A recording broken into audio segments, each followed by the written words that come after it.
So I was standing at the finish line, taking video of runners as they were coming in, and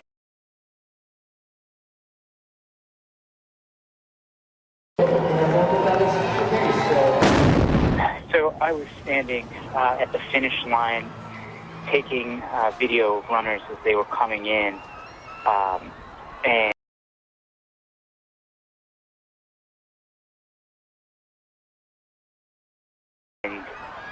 all of a sudden I heard a massive boom. I saw a white plume of smoke, and when that cleared, we heard a second boom, and we immediately knew that it was a tap.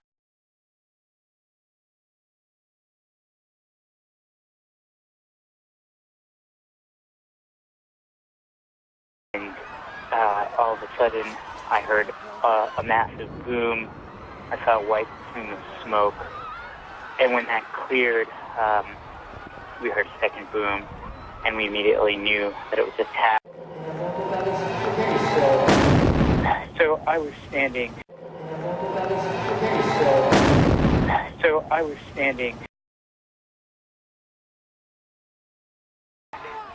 We could see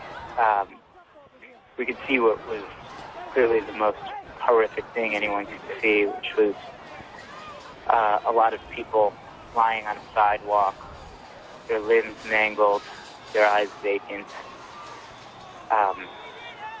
shattered glass mixed with a lot of blood. I did feel the concussiveness of the blast. My ears are still ringing, and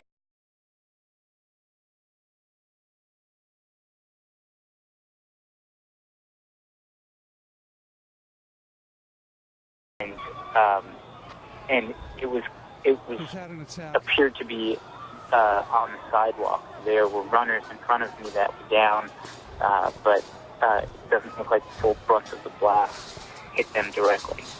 I've run the Boston Marathon 3 times.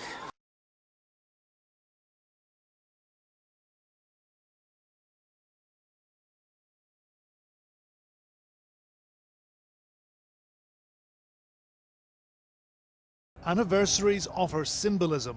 Domestic extremists, possibly right-wingers or random lone actors, harbour many grievances and come in many guises. So, was the Boston bomber homegrown?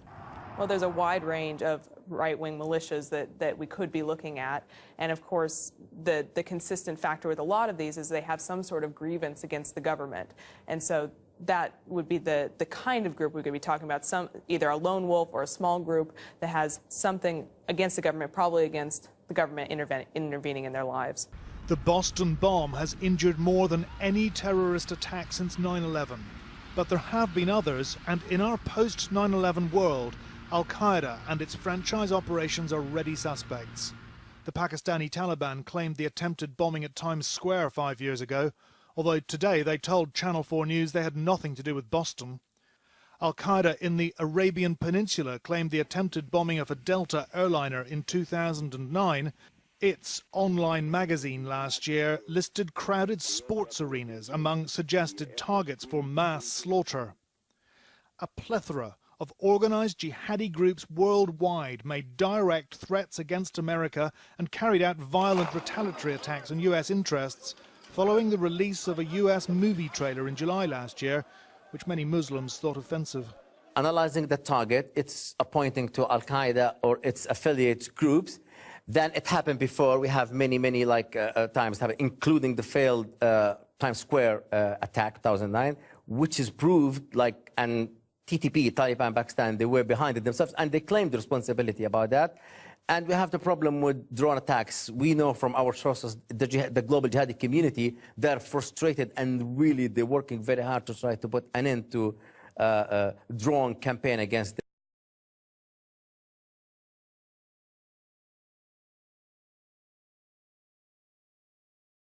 them. Amid the hypotheticals, one certainty: whoever did this knew there'd be cameras on the finish line.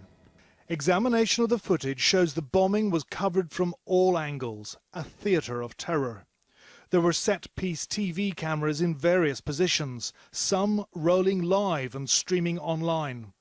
Mobile phone and amateur camera footage was being broadcast across America and the world within minutes of the bombings. CCTV cameras mounted on buildings lining Boylston Street will doubtless reveal yet more. First to emerge were stills posted on social networking sites like Twitter. The media were doing their job informing the world, but in doing so on 24-hour TV news, the internet and via mobile phones, they've served to magnify the impact of this act of terrorism beyond the bloodied finish line on Boston's Boylston Street, instilling fear of further atrocities to come. That's what terror is, and that's how terror works. To the perpetrator, success is measured by the global impact of the action. Watch out for a second wave of coverage following any claim of responsibility. Today's terrorists are media savvy.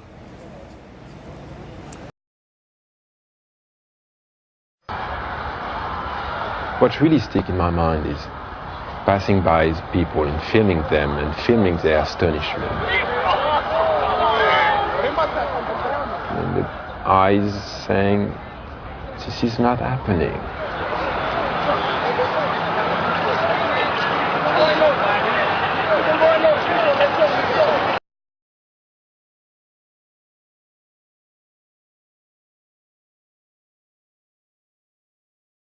Jane, what more can you tell us about the Salomon Brothers building and its collapse?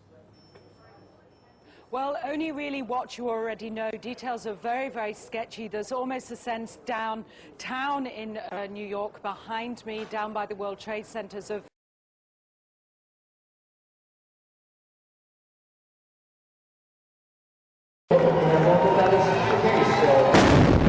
So I was standing at the finish line taking video of runners as they were coming in, and all of a sudden I heard a massive boom.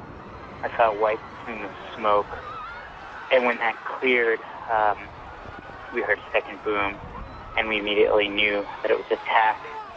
We could see what was clearly the most horrific thing anyone could see, which was a lot of people lying on a sidewalk, their limbs mangled, their eyes vacant,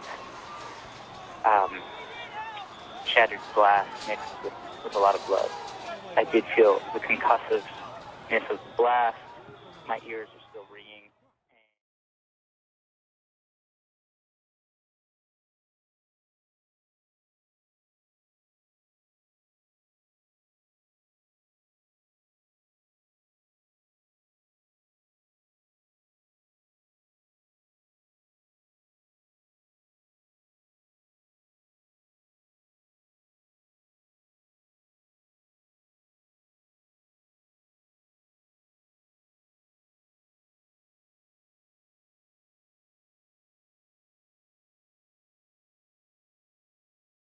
To greet their runners who just made it to distance, and it was carefully placed to maximize violence. It seemed. I would say there were hundreds of people on both sides of the street right by the finish line.